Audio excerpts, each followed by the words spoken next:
the top skills for all great managers are soft skills: communication, empathy, listening skills, presence, influence without authority. Those soft skills are what set great leaders apart. And this requires investing in them, because fake it till you make it is not sustainable.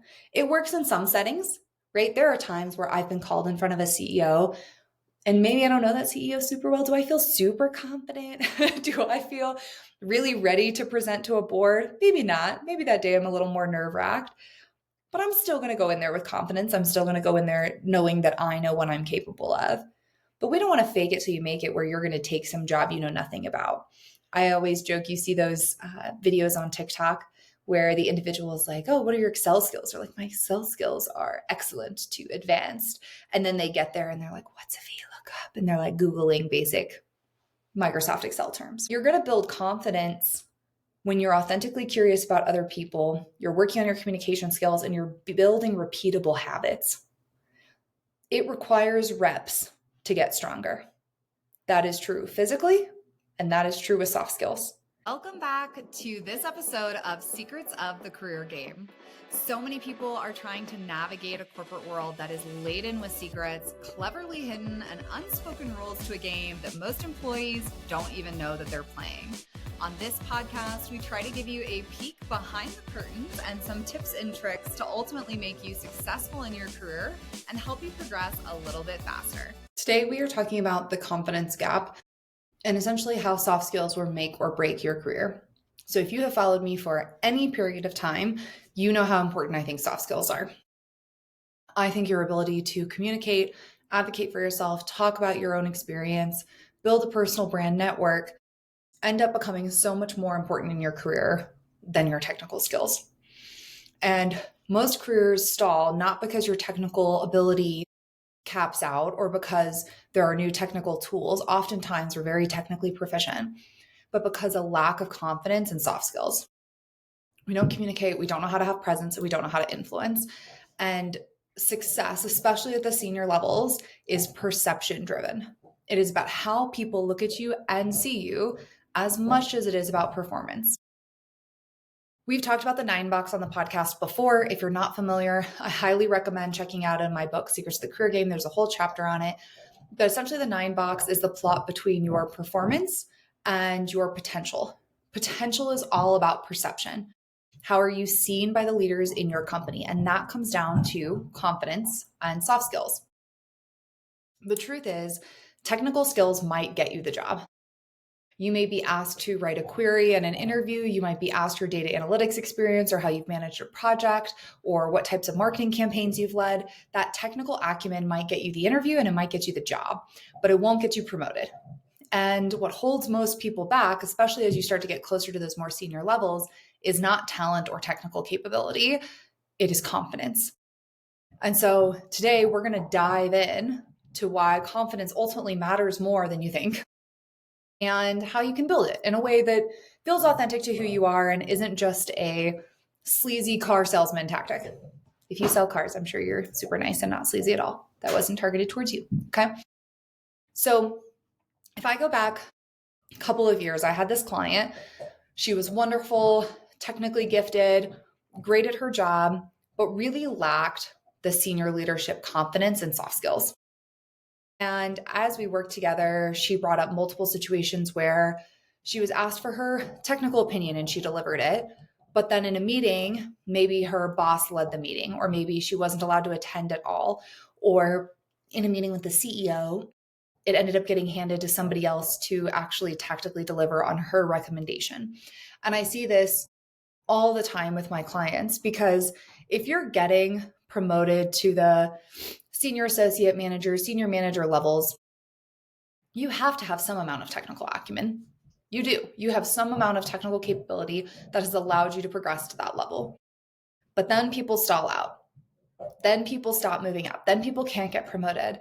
And one of the biggest struggles that we have in the corporate world today is that managers don't know how to coach to soft skills. So you get feedback like, I need you to have better executive presence. I need you to be more strategic. I need you to work on your communication. But that same boss can't give you any tactical examples of what that means or where it's a problem.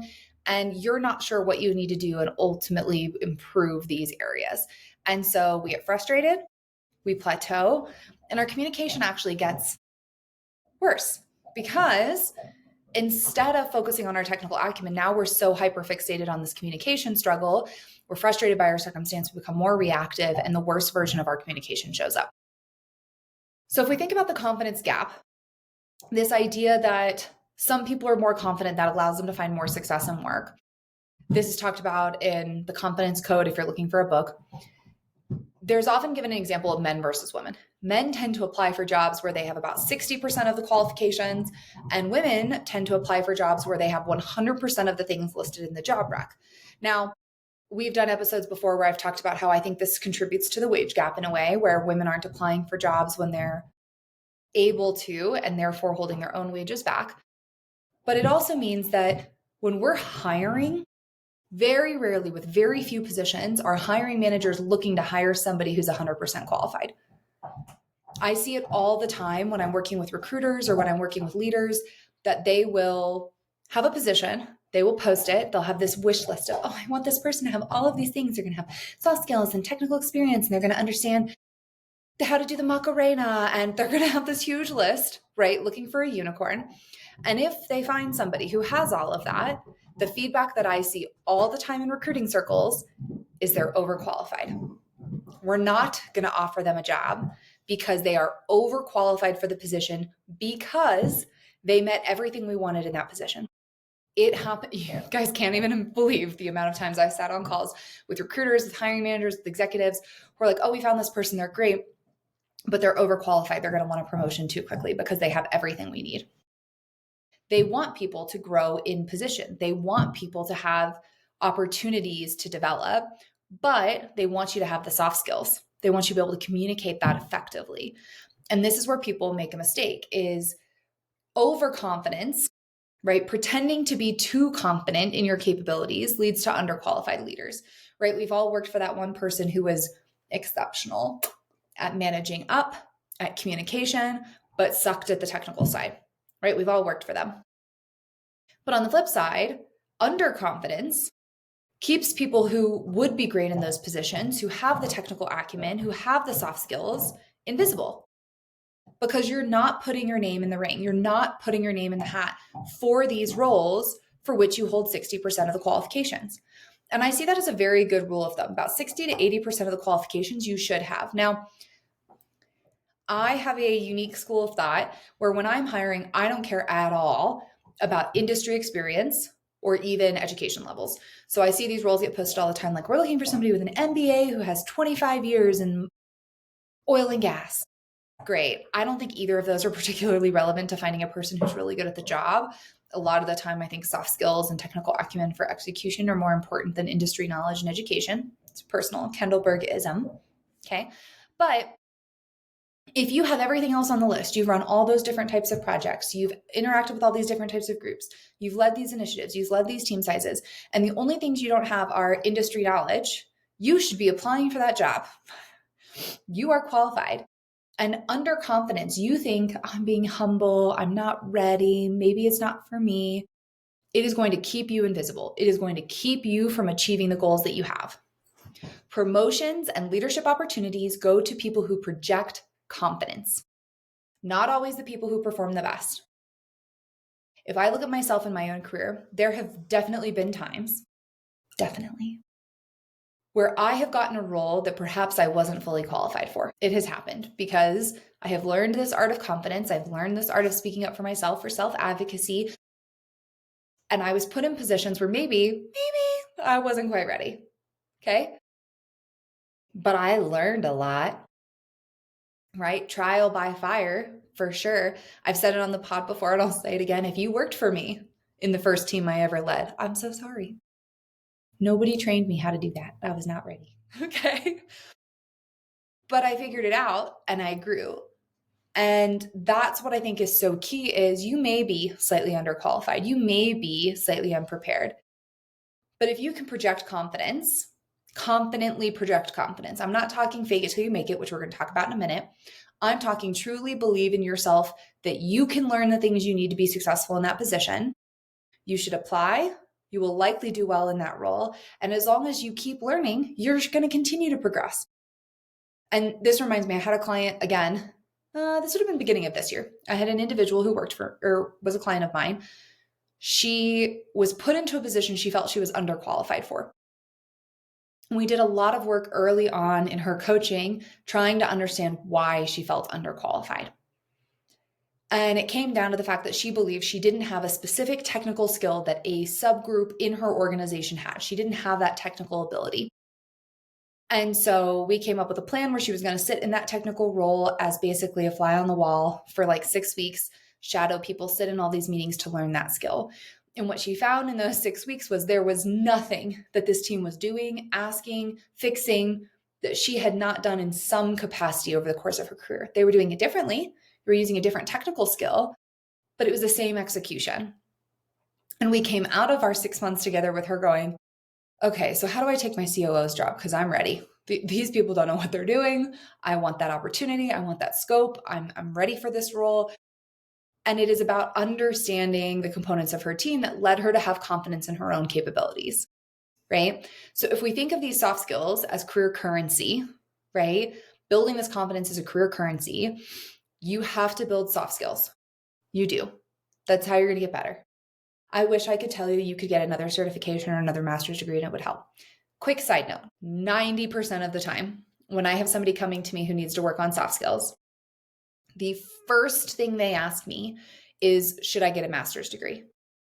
Should I get a certification in this? Is number one question that I get, especially if it's a first time call with me, number one question I get. And very rarely is my answer yes. Because what's holding you back at that level is no longer technical. It is no longer about a cert. It is no longer about being able to prove on paper that you can do a task.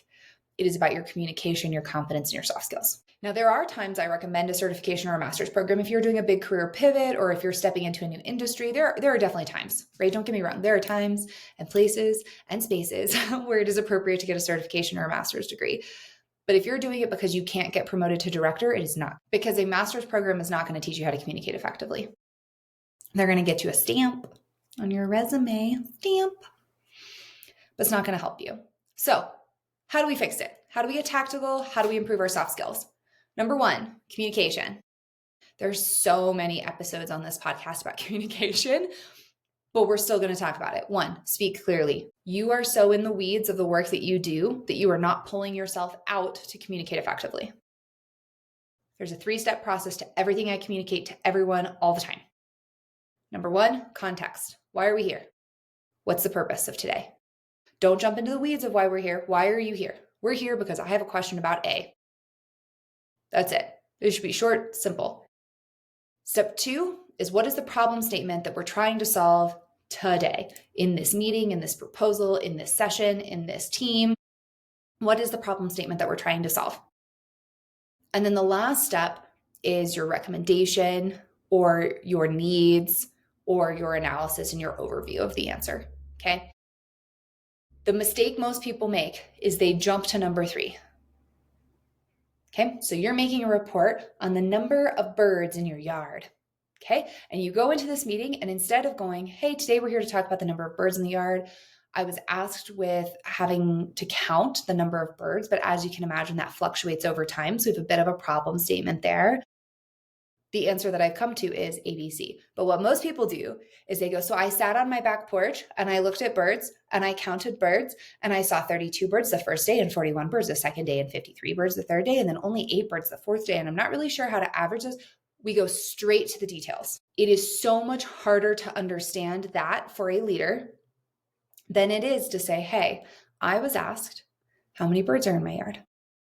Obviously, that number fluctuates over time, which created some inconsistencies and some problems in the data. Here are my recommendations. I saw a wide array of counts from 8 to 53 over the time that I was reviewing it. We have a few options. We can average these across the amount of time.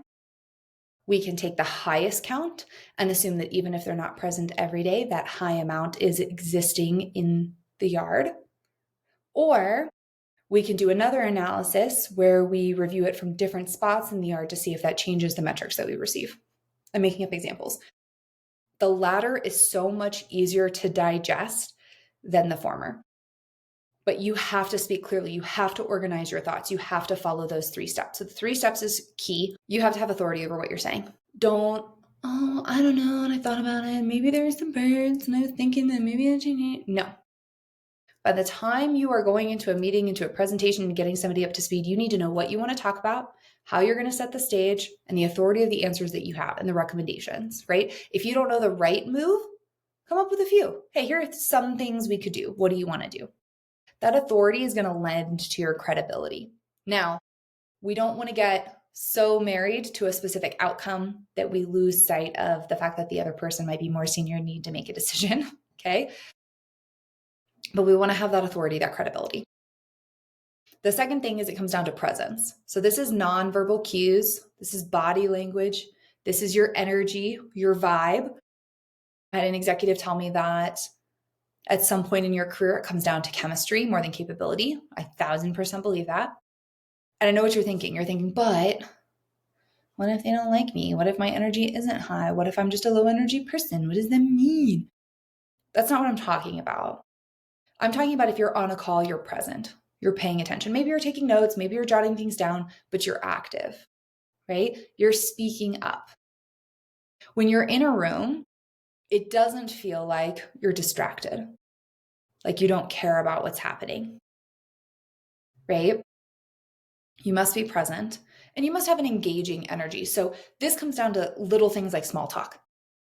I hate small talk, all right? Nobody likes it. Nobody cares that the weather's turning. Okay. But if you can build connection, if you remember something about somebody and you can bring that up in conversation, you can build authentic connection, you're genuinely curious about people and their spaces, that's going to build positive energy. I always joke, I go into a lot of meetings where I'm the only female representative. That's neither here nor there. But in these sessions, I tend to bring a lighthearted attitude. I've worked with women who don't, who tend to bring a more serious attitude. I'm not saying one is better than the other. But for me personally, it's more authentic for me to bring an upbeat, happy, kind of joking attitude to any sessions that I'm in. When I am in a meeting, my leadership gets so excited. They're like, oh, it's going to be high energy. It's not going to be boring. She's going to bring some humor to this. It's going to be great. And I have a reputation for that because that's how I choose to show up in that space.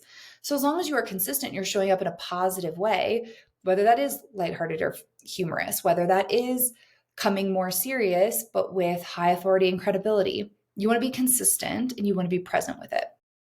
And then the last piece is influence. So how do you get buy-in for your ideas from people with whom you do not have the authority to manage? And this is hard.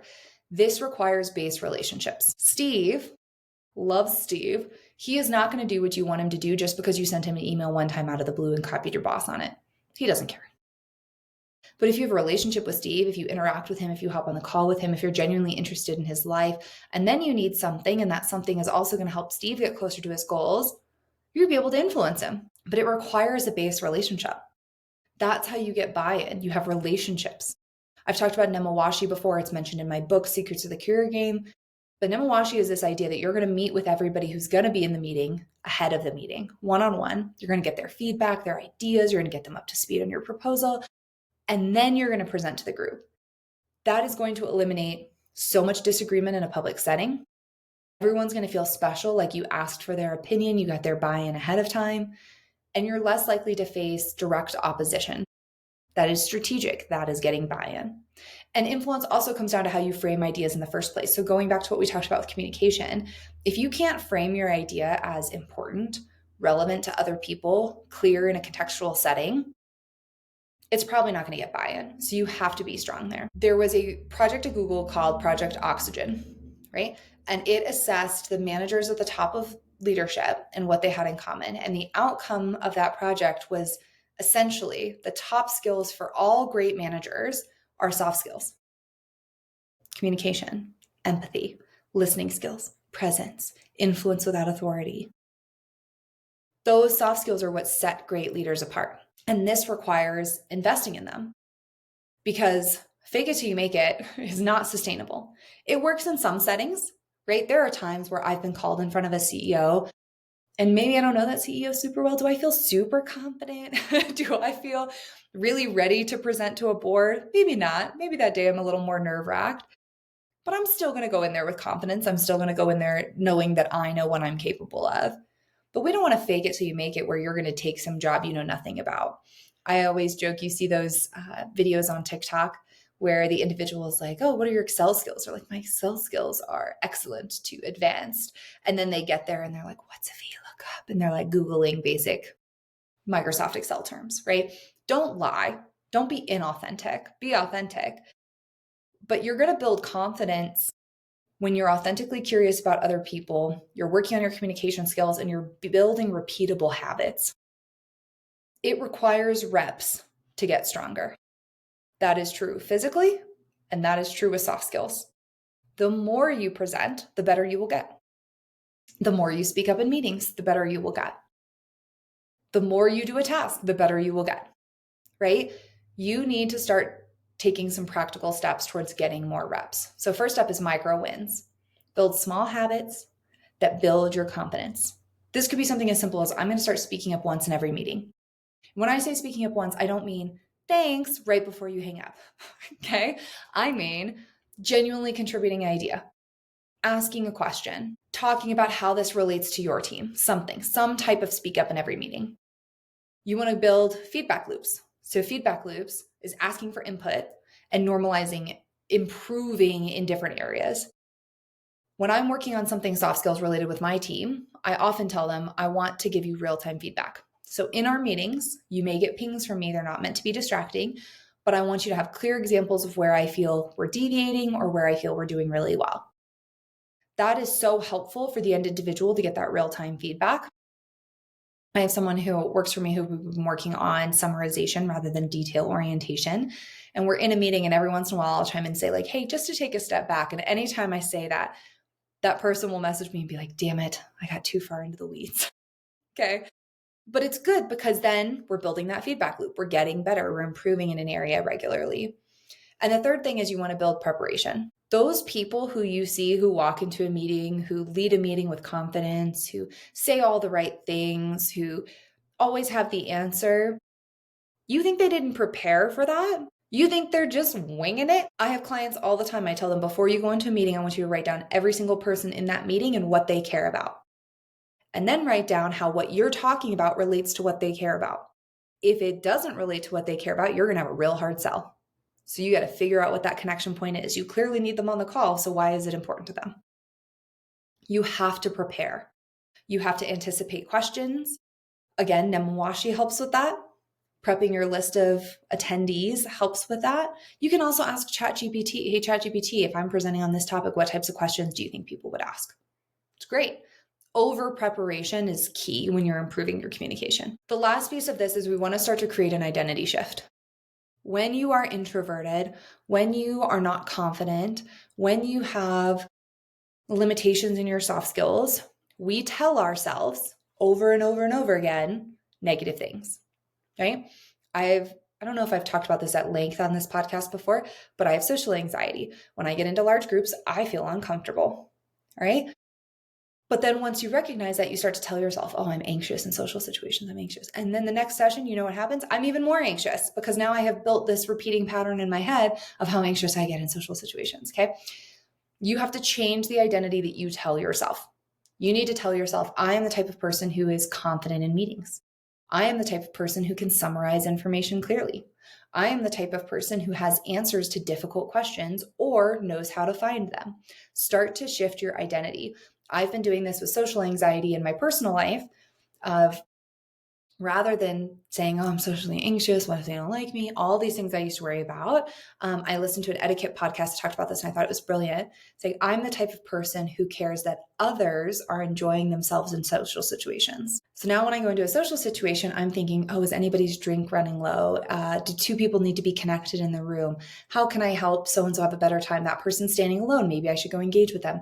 Because I'm more concerned that I am the type of person who ensures others are enjoying a social situation, it takes a lot of the pressure off of me and a lot of that anxiety off of me.